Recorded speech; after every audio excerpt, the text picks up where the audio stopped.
Hello everyone and welcome back to my channel. In today's video, I'm going to show you how I make a Punjabi style black chickpeas curry. Before I get started, let me first show you the ingredients to make this protein-packed, delicious curry. You'll need some black chickpeas that's been washed and soaked, a few potatoes, some garlic, tomatoes, red onions, ginger, some fresh mint, and one small sprig of coriander leaves. Now moving on to the dry spices, some chili powder, ground cumin, coriander powder, Kashmiri chili powder, turmeric powder, and some garam masala. And of course we'll need some whole spices. I'm using some cumin seeds, cardamom, a bay leaf, star anise, and also cinnamon sticks. Also, to make life easier for yourself, you'll need a blender and a pressure cooker or instant pot to make this dish. Now let me first show you how I prep the black chickpeas. I usually only use 1 cup of black chickpeas every time I make this dish, as these little things really expand after a few hours of soaking. Now here's a tip for you. I like to pour the chickpeas into a large sieve to make it easier to give them a good rinse through and to remove any debris. Just as with any other type of dried beans, the first thing you want to do before cooking the chickpeas is to soak them in water. This helps the chickpeas to increase in size and to make the cooking process easier later. Once the bowl is filled with water and covering the chickpeas well, add in 1 to 2 teaspoons of salt. Give it a quick stir and set the bowl of chickpeas on your countertop for at least 4 hours, preferably overnight. Since I'm filming this recipe video, I'm only able to soak the chickpeas for 4 hours, but I'm happy that they have doubled in size and ready for the next part, which is when the pressure cooker comes in. This process is similar either with an instant pot or a stovetop pressure cooker. Simply pour in the soaked chickpeas along with the water into the pressure cooker and add 1 more cup of water into the pot. Put the pressure cooker lid on. Be sure to seal the lid tightly and set the cooker to the correct mode and time. Now we let the pressure cooker do its job while we get started on the blended aromatics. And this is where we'll use the blender. Let's first start with the garlic. Give the garlic a good smash using the back of a knife. Peel off the skin and throw them into the blender. Next, the onions.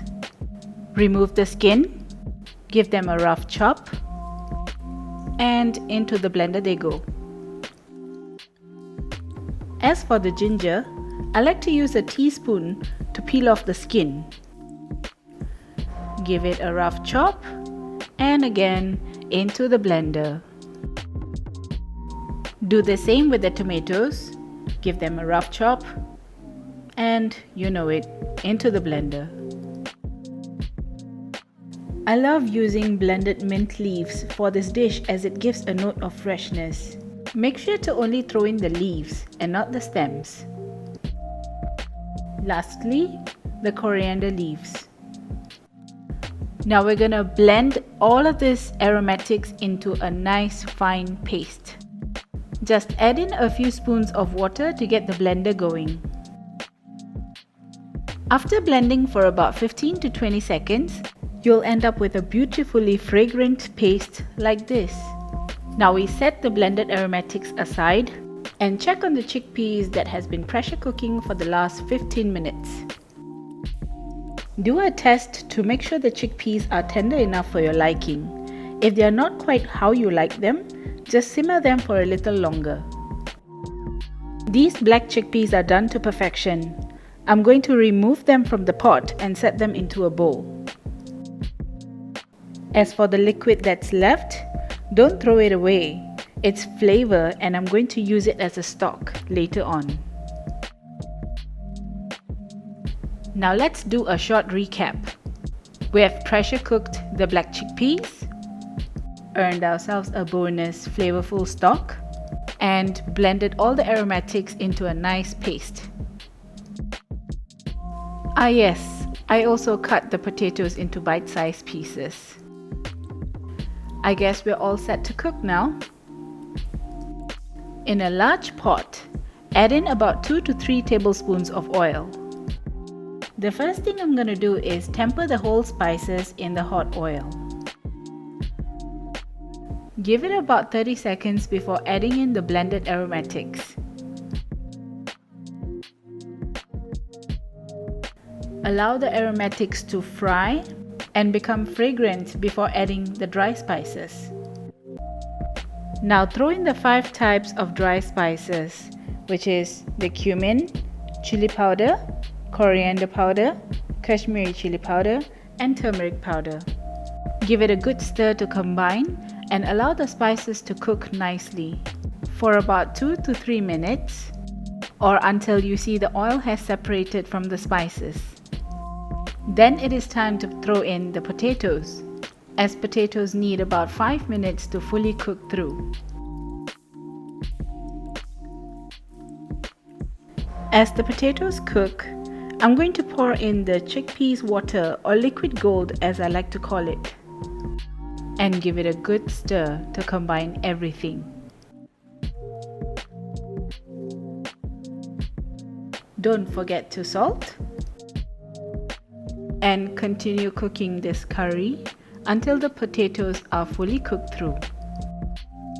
Now some people like their black chickpeas curry to be runny and some like the curry thick. So from this point on, it really depends on your liking. Throw in the cooked chickpeas when you have achieved your desired gravy consistency.